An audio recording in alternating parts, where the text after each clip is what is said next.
દમણ દીવ લોકસભા ચૂંટણીના ભાજપના ઉમેદવાર લાલુભાઈ પટેલે આજે ભીમપોર પંચાયત વિસ્તારમાં ડોર ટુ ડોર પ્રચાર કર્યો હતો।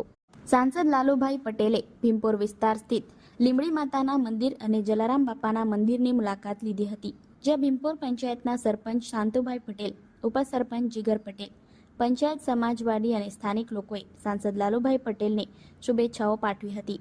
જે બાદ લાલુભાઈ પટેલે ભંડારવાડ સ્થિત ડોર ટુ ડોર ચૂંટણી પ્રચાર શરૂ કર્યો હતો।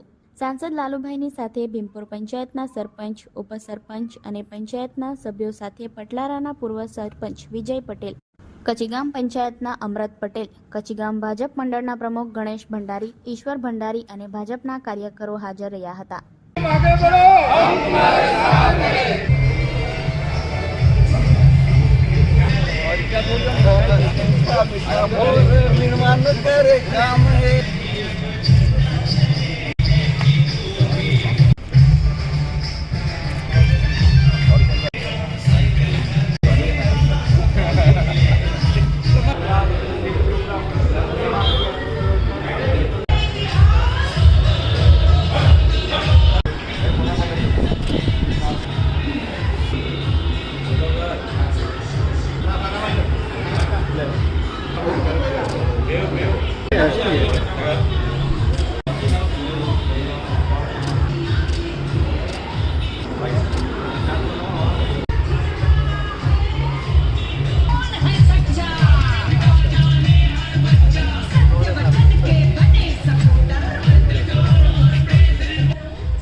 કમળને વોટ આપવાનો છે લાલુભાઈ।